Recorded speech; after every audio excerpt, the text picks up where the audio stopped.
Bonjour à tous et à toutes et bienvenue au village du numérique. Et aujourd'hui va être une journée principalement consacrée au risque cyber et donc en quoi effectivement les usines peuvent être impactées par des attaques cyber et comment on les gère. Donc on va avoir un programme assez dense toute la journée. Et pour démarrer en fait, eh bien on va ouvrir ce village à plusieurs. Alors pour me présenter, moi je m'appelle Fabrice Bru, je suis directeur cybersécurité et président du CESIN, qui est un club d'experts en sécurité de l'information qui regroupe à peu près 1200 décideurs et managers en cybersécurité dans les entreprises. Alors on est ravis aujourd'hui d'être ici au cœur du salon Global Industrie. C'est un événement incontournable pour l'ensemble des acteurs du secteur industriel. Et c'est une occasion unique pour nous de partager sur le risque cyber et son impact sur l'activité industrielle. Alors, parmi ces défis, la cybersécurité industrielle occupe désormais une place essentielle dans les usines. On parle beaucoup dans le salon d'équipements connectés, d'intelligence artificielle, de 5G. Et donc, on voit qu'il y a une numérisation croissante, hein, c'est mieux ? Ouais, croissante de l'ensemble de la chaîne des processus. Et on a une interconnexion qui est toujours de plus en plus forte entre les grandes gueules, hein, qui visiblement sont assez dithyrambiques. Ouais. Donc non, mais plus sérieusement, effectivement, on voit qu'il y a de plus en plus d'interconnexion entre le système d'information industriel et le système d'information dit traditionnel. Hein.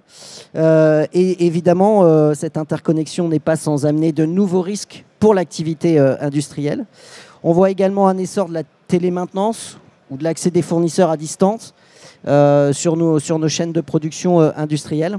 Bref, toutes ces avancées technologiques offrent des opportunités formidables en matière de performance, d'optimisation et de compétitivité, mais évidemment, elles exposent également les entreprises à de nouveaux risques numériques. Et donc, la cyber devient un événement redouté parmi d'autres dans la chaîne des processus industriels. Alors aujourd'hui, la cybersécurité n'est plus une option, elle est impérative. Les menaces qui pèsent sur les systèmes sont réelles et de plus en plus sophistiquées. On voit tous les jours des attaques ciblées, on voit des paralysies de chaînes de fabrication. Il n'y a pas une semaine sans qu'on ait une usine dans le monde qui soit complètement paralysée par une attaque cyber. On voit du sabotage, mais du sabotage, on va dire, numérique. On voit du vol de données, enfin bref, on voit tout un tas de nouvelles menaces qui se développent et des incidents qui sont de plus en plus impactants pour l'activité de l'entreprise. Alors, tout au long de la journée, on aura l'occasion d'assister à des tables rondes, comme je vous le disais, autour de ces thématiques de cybersécurité. Pour démarrer, j'ai le plaisir d'accueillir Rodolphe de Beaufort. Je vais te laisser te présenter peut-être. Très bien, écoutez, bonjour à tous. Je suis Rodolphe de Beaufort, je suis délégué général adjoint du Gimelec, qui est un des partenaires du salon Global Industrie. Bienvenue Rodolphe, je suis enchanté de te rencontrer. Et avec nous, nous aurons également Emmanuel Persichini. Alors Emmanuel, je vais te laisser te présenter également. Bonjour, donc je suis Emmanuel Persichini, je suis le coordinateur sectoriel industrie à l'Agence nationale de la sécurité des systèmes d'information. Eh bien, bienvenue à tous les deux. Alors évidemment, pour préparer cette table ronde, on va avoir un petit échange. Alors il nous reste 25 minutes, je pense. Je n'ai pas regardé ma montre, mais c'est à peu près ça. Et donc pour démarrer, si on rentre dans le vif du sujet, pourquoi est-il selon vous, alors peut-être Rodolphe pour démarrer, pourquoi selon toi est-il important de parler aujourd'hui de cyber dans un salon comme le salon Global Industrie?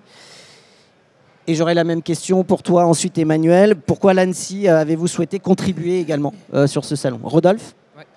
Merci beaucoup Fabrice. Écoute, c'est important parce que Global Industrie, c'est vraiment le gros salon qui rassemble les industriels en France. Et comme tu l'as dit dans ton propos liminaire, la menace sur les systèmes industriels, finalement, elle ne peut plus être ignorée. Et nous, au Gimelec, on rassemble principalement les fabricants d'automates dans cet écosystème-là. On ne fait pas que ça, mais ici sur Global, on est beaucoup autour des fabricants d'automates et de tous les services apportés aux industriels dans la construction de leur chaîne de production Industrie 4.0, on va dire. Et évidemment, ça implique une augmentation des technologies digitales dans les usines qui est extrêmement importante. Et donc nos adhérents du Gimelec, ils sont présents là tout autour de nous et ils ont énormément d'offres dans le domaine de l'automatisme. Et aujourd'hui, on ne peut plus continuer à vendre ces technologies et à accompagner les clients dans l'industrialisation et les gains de performance dans le domaine de l'industrie sans parler de cybersécurité et sans intégrer totalement la cybersécurité dans les programmes industriels. Et donc c'est pour ça qu'on se dit, finalement, sur ce salon qui est un salon de l'offre vers les industriels, il faut qu'on arrive aussi à parler de cybersécurité, il faut qu'on installe cette culture de la cybersécurité sur le salon Global Industries. C'est hyper important parce qu'aujourd'hui, on doit considérer que la cybersécurité est partie prenante de tous les projets digitaux et d'automatisation qu'on met en place dans cet écosystème-là. Donc ça, c'est vraiment ce qui est essentiel. Donc c'est vital pour les fabricants d'automates d'accompagner leurs clients et d'intégrer ces logiques de cybersécurité. Et c'est extrêmement important qu'on puisse discuter avec l'écosystème des gens qui mettent en œuvre ces technologies. Et c'est d'ailleurs aussi pour ça qu'on a le plaisir de discuter régulièrement avec le CESIN qui représente les utilisateurs. Donc voilà, c'est un enjeu stratégique hyper important. En tout cas pour l'industrie, c'est sûr. Sur ce salon global, pour nous, l'idée, c'est de commencer à installer progressivement cette thématique de manière à ce que la communauté cybersécurité industrielle puisse venir influencer les trajectoires d'investissement sur des clients qui sont sur le salon global. Oui, alors peut-être déjà en deux mots ce qu'est l'Agence nationale de cybersécurité. Donc l'ANSSI, c'est l'Agence nationale de sécurité des systèmes d'information. On est l'autorité nationale de cybersécurité en France. Donc on a pour rôle d'accompagner les grands acteurs publics et privés dans la sécurisation des systèmes critiques en France, mais aussi on a un rôle de régulateur. Et à ce titre, on a une vraie préoccupation ancienne sur la sécurisation des systèmes industriels. Les premiers guides et recommandations qu'on a publiés sur ces sujets-là datent de 2014, donc c'est une vraie préoccupation ancienne. Mais c'est une préoccupation qui s'accroît, en fait, qui s'accroît, je dirais, par rapport à trois axes. Le premier axe, comme vous l'avez souligné, les systèmes d'information industriels, en fait, il y en a partout, et pas que dans les industries, on en retrouve dans le tertiaire. Quand on pense au GTB, GTC, voilà, on en a partout autour. Aujourd'hui, c'est ce qui fait tourner ce beau salon Eurexpo. Le deuxième axe, c'est qu'en fait, ces systèmes d'information outils qui initialement étaient conçus comme étant déconnectés, eh bien aujourd'hui avec la digitalisation, la numérisation, l'usine 4.0, ils sont connectés, ils sont interconnectés entre eux, ils sont connectés au système IT des entreprises, ils sont connectés à Internet, et donc ça engendre une vulnérabilité, une augmentation de la surface d'attaque des entreprises. Et puis enfin, la troisième axe, c'est la menace informatique qui est croissante et qui a trois composantes particulières. La première, c'est la menace étatique, qui est un peu la menace qui s'intéresse de manière historique au système industriel. Et d'ailleurs, on peut l'illustrer avec ce qui se passe en Ukraine aujourd'hui, avec des attaques sur les infrastructures numériques télécom, mais aussi sur les infrastructures énergétiques. Pendant les JO, en France, on a eu aussi une menace particulière qui a pesé, par exemple, sur le secteur de l'eau en la matière. Et qu'on a réussi à bien circonscrire. D'ailleurs, si ça c'est un sujet qui vous intéresse en particulier, on a publié un état de la menace sur le site de l'agence particulier sur le secteur de l'eau qui fait la part belle au système industriel. C'est assez intéressant. Et puis, on a un autre point, c'est la cybercriminalité qui est de plus en plus, je dirais, compétente pour cibler les systèmes industriels, puisque un cybercriminel, il a intérêt à faire du ROI et donc s'attaquer à une entreprise industrielle, c'est intéressant puisqu'on a des entreprises qui sont un peu plus enclines à vouloir payer des rançons pour débloquer leur outil de production. Et puis enfin, on a une troisième composante de la menace qui est la menace activiste, qui n'est pas forcément une menace très compétente, mais qui par contre bénéficie d'un effet d'opportunité dû à la faiblesse de sécurisation des systèmes industriels, qui fait qu'on retrouve par exemple énormément d'interfaces de gestion, d'administration qui sont accessibles sans protection sur Internet, sur lesquels on va pouvoir se loguer avec les logins mots de passe d'admin ou les logins mots de passe par défaut qu'on retrouve, et tout à fait normalement d'ailleurs, dans les... pardon ? Oui, dans les modes d'emploi qu'on retrouve sur Internet, c'est exactement ça. Donc voilà, on a, je dirais en synthèse, on a des systèmes industriels qui sont au cœur de nos économies, qui sont vulnérables, connectés et qui font face à une menace qui est de plus en plus compétente et qualifiée. Ouais, et puis pour compléter, en fait, j'ajouterais aussi que l'intérêt pour nous d'être là aujourd'hui, c'est de sortir finalement un petit peu de notre zone de confort qui est le secteur numérique que l'on connaît bien et avec qui on a effectivement souvent l'occasion d'échanger sur les risques, pour aller au contraire à la rencontre finalement de ce qu'on appelle dans notre jargon nos métiers, c'est-à-dire des gens qui utilisent des outils tous les jours et qui ne sont pas nécessairement des ingénieurs informaticiens, qui peuvent être des automaticiens, qui peuvent être des directeurs d'usine, qui peuvent être des directeurs industriels, et qui ne sont pas nécessairement toujours éclairés sur le risque que peut porter en fait, le numérique sur leur chaîne de fabrication. Donc je trouve ça aussi intéressant. Oui, tout à fait. Il est grand temps en fait, que l'industrie se saisisse du risque cyber, effectivement. Alors, quels sont, du coup, c'est une bonne transition, quels sont pour toi, Rodolphe, pour toi Emmanuel, Emmanuel garde le micro, quels sont les principaux enjeux du moment pour toi en matière de cyber? Donc, on a vu que les JO étaient passés, on a vu que ça s'était plutôt bien passé, oui. Ça a démontré que quand on s'occupe de la cybersécurité, ça marche. Tout à fait, on a eu très peu d'incidents. Oui. Voilà. Et donc, quelle est maintenant votre actualité? Alors, les grands enjeux, tu veux dire Oui, enjeux. L'actualité, ce sera après, je te rassure. Ouais. Bon, alors, les grands enjeux, on va dire, je vais en distinguer deux. Hein. La sécurisation des produits et puis la sécurisation des entreprises. Alors, sur la sécurisation des produits, on a des réglementations comme le Cyber Resilience Act, comme la directive RED aussi, comme le règlement machine qui vont venir pour porter une sécurisation sur ces produits. Donc là, ça va vraiment réélever le niveau de sécurisation des produits en forçant déjà à faire du security by design et en forçant à assurer de la sécurité tout au long du cycle de vie.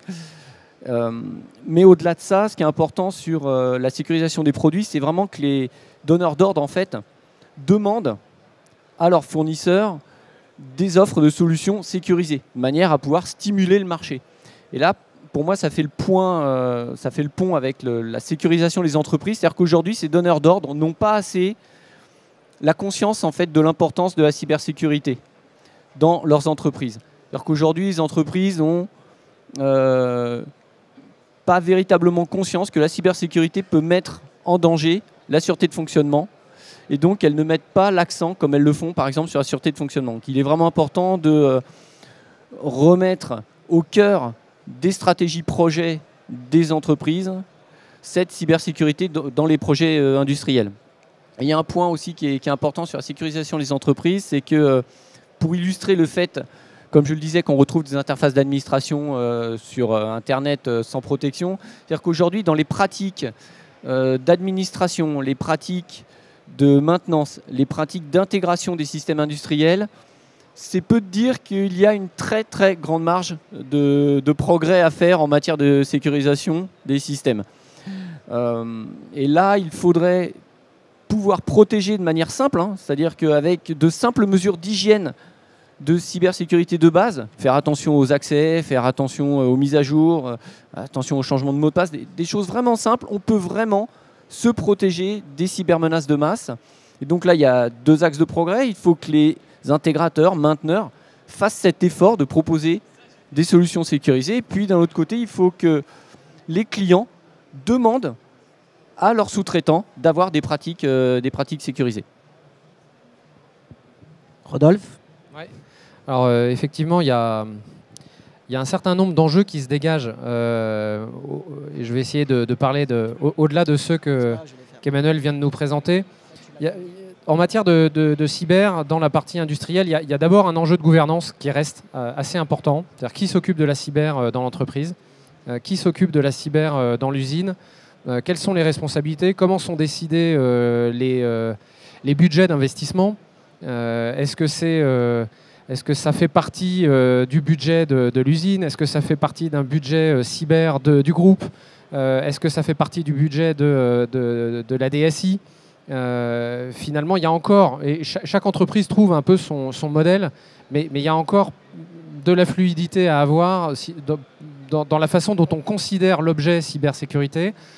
Pour nous, et c'est un des autres enjeux, c'est que finalement la cybersécurité, il y a quand même, c'est un élément qui est indissociable de la partie digitale, et donc c'est un volet supplémentaire dans n'importe quel projet digital. On ne peut pas avoir, on fait des projets d'automatisation, on fait des projets de digital, et puis après, deux ans après, on se dit, tiens, moi, j'ai lu un guide de l'ANSSI, il faudrait que je fasse de la cyber par-dessus. Ça, c'est quand on part de zéro, mais quand on continue d'investir aujourd'hui dans des programmes d'automatisme, il faut intégrer dès le démarrage l'ensemble des enjeux de la cybersécurité dans son programme digital, et donc on regarde la cybersécurité comme un pilier pour mettre en œuvre les gains de compétitivité qu'apporte le digital. Et ça se prend dès le départ, et ça doit être vraiment une brique essentielle de ces programmes-là. Donc ça, il y a encore une révolution intellectuelle à faire et de compréhension de ces enjeux-là qui est à faire dans la partie un peu RH, gouvernance des entreprises et des projets.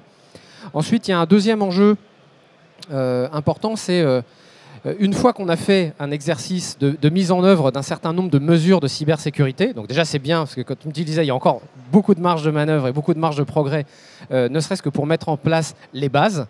Mais une fois qu'on a mis en place les bases, on est dans un environnement qui est mouvant, dans des menaces qui évoluent au fur et à mesure du temps. Et donc, il ne faut pas se dire j'ai fait un exercice cyber il y a 2 ans, donc je suis protégé. Il y a quand même un enjeu autour du maintien en conditions de sécurité qui est important, qu'il ne faut pas négliger. C'est-à-dire qu'il faut avoir des compétences au sein de l'entreprise pour continuer de sécuriser, de surveiller la vie de son asset industriel et de son asset digital pour s'assurer que sur la durée de vie, on continue à faire des efforts pour maintenir le système en maintien de conditions de sécurité. On en parlera tout à l'heure dans les actualités, mais on a beaucoup travaillé ce sujet-là dans l'écosystème du club cyber OT du JMLX cette année. Et donc c'est un des points clés sur lesquels on souhaite accompagner la communauté dans les semaines qui viennent. Voilà. Voilà. Et donc en dernier, je pense qu'il y a un dernier point sur parce que Emmanuel précisait qu'on allait avoir voilà, on a un environnement réglementaire qui devient de plus en plus mature. Donc je pense que les bases, cette année, on les aura. Voilà. Les grandes bases réglementaires sont quand même posées. Donc on va pouvoir commencer à vraiment construire en sachant dans quel environnement on évolue sans avoir le risque de se dire je vais encore avoir 25 réglementations qui vont tomber sur le dos. Je pense que vraiment les grands fondamentaux sont là. On sait ce qu'il faut faire dans les entreprises. Donc on sait que tout ce qu'on peut construire aujourd'hui, ça sera compatible avec les réglementations qui seront à venir. Les grands principes sont là. En revanche, on s'adresse, et vous le voyez, le salon aujourd'hui, il est immense. Il y a plus de 40 000 industriels qui viennent sur Global Industry.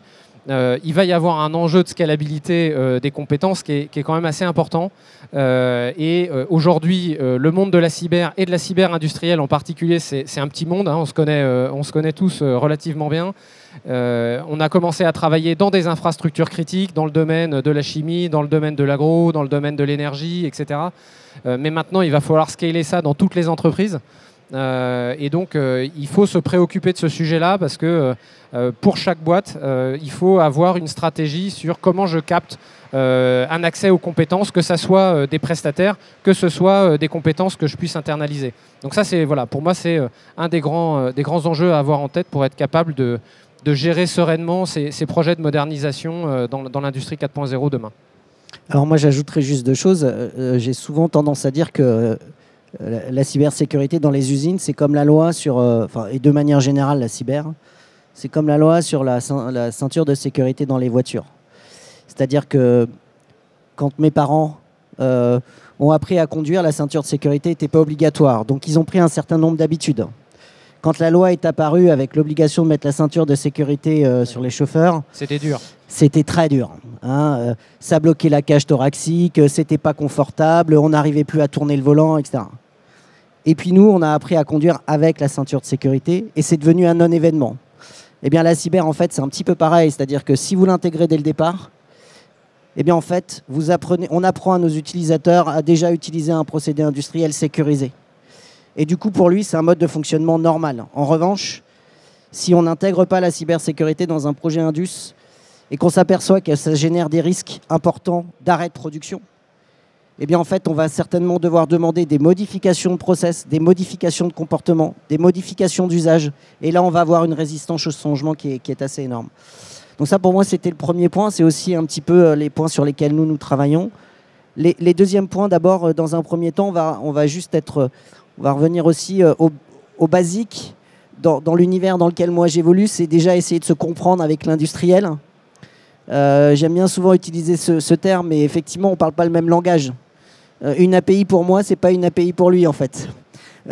Et du coup, en fait, il faut qu'on travaille là-dessus et qu'on lui explique que quand on arrive, alors il y a des super bonnes nouvelles. Ils ont déjà de l'appétence au risque, des cartographies des risques, ils en ont, ils savent plus où les mettre. Et en fait, ce qui est très bien, c'est que nous, on n'arrive pas avec une nouvelle méthodologie d'analyse de risque, on arrive juste avec des nouveaux événements redoutés qu'on inscrit dans leur carto des risques. À partir du moment où on a réussi à faire ça, finalement, pour lui, on est juste dans sa gestion de risque industriel habituelle. Et il y a un nouvel événement qui s'appelle le truc informatique. Bien souvent, je la résume, hein, je prends un peu des raccourcis, mais c'est bien souvent quand même ce qu'on peut voir dans un certain nombre d'entreprises, parce qu'on n'a pas tous la chance d'être dans des entreprises qui avons une direction centrale, des systèmes d'information avec un budget centralisé. On peut aussi se retrouver avec des industriels qui sont dans des PME, qui sont dans des ETI, où le PNL de l'usine il est géré en local. Et quand le RSSI, le directeur cyber arrive dans l'usine, il va expliquer finalement au patron de l'usine ce qu'il va devoir faire avec ses sous, en fait. Généralement, on n'est pas super bien accueillis. C'est un peu comme quand le régulateur arrive. Voilà. Voilà. Et donc, bon, pour terminer en fait cette ouverture, alors on aura une prochaine table ronde juste à l'issue de celle-ci, qui est en fait de tenter de comprendre quel est le risque géopolitique dans l'univers de la cyber-industrielle. Alors ça vous semble loin de nous, mais en fait vous allez voir que on est quand même très directement impacté, ou voire parfois indirectement impacté, mais il y a des sujets autour de ça. Et donc ce sera animé par Loïs Samin, qui est le directeur cyber d'EDF Hydro. Et je crois que je serai là aussi. Et il y aura Jean-Christophe Mathieu, qui est le directeur cyber de la SNCF. Voilà. Et moi qui serai directeur cyber aussi pour Groupement Mousquetaire. Donc juste pour terminer, parce qu'il nous reste 5 minutes, hein, quelle est finalement l'actualité de l'ANSSI et quelle est l'actualité du Gimelec? L'actualité de l'ANSSI, ça va principalement être d'accompagner les nouvelles réglementations et particulièrement NIS 2 pour cette année. Donc ça va nous occuper grandement. Et puis on va continuer. Alors, d'ailleurs, je vous invite, si ça vous intéresse, le sujet, on a une table ronde de NIS 2 à 11h du matin, si je dis pas de bêtises, avec le chef de projet NIS 2 de l'ANSSI qui viendra en parler.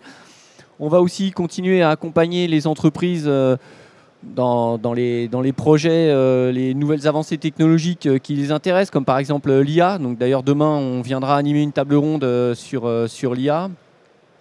On va continuer aussi à travailler sur des sujets comme l'exposition des systèmes OT sur Internet, donc en particulier avec l'IIoT. Alors, si le sujet vous intéresse, pareil, il y a une autre table ronde, on viendra faire une intervention sur l'IIoT spécifique vendredi. Et puis voilà, on va vraiment accompagner les entreprises dans tout ça. Alors, je profite sur les tables rondes, il y a vraiment 2 tables rondes vraiment intéressantes sur les incidents industriels à venir suivre cet après-midi, et une autre sur comment intégrer la cybersécurité dans vos projets industriels. Ça, c'est pour faire écho à ce que tu disais tout à l'heure. Ce sont vraiment 2 tables rondes importantes pour voir comment on va faire les premiers pas quand on est un industriel.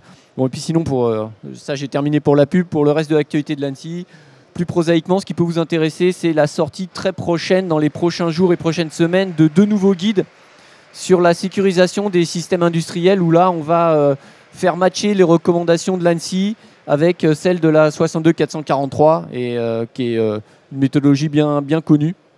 Et ça, je pense que ça peut aider les industriels à appréhender la cybersécurité. Merci Emmanuel. Merci Emmanuel. Un mot sur l'actualité du Gimelec. Donc, on y dédie une table ronde tout à l'heure. Tu seras encore là, Fabrice, parce que tu es un de nos camarades de jeu préférés. On sort en fait en exclusivité pour le salon aujourd'hui un guide sur le maintien en conditions de sécurité des systèmes industriels.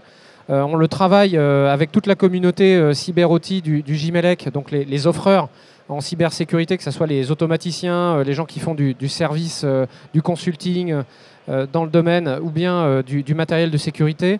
On s'est dit qu'il y avait beaucoup de choses déjà sur comment est-ce qu'on met en œuvre un programme de cyber, mais il n'y avait pas encore énormément de documentation agrégée et de méthodologie sur comment faire le maintien en conditions de sécurité de sa démarche au sein d'une entreprise industrielle.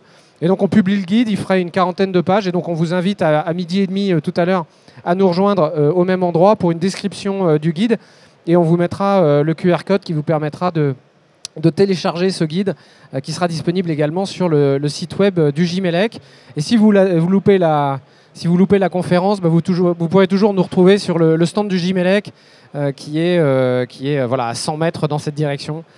Donc on est juste à côté, et on sera ravis de vous accueillir pour vous donner accès à ce guide et vous en expliquer les grandes lignes. Voilà, merci beaucoup.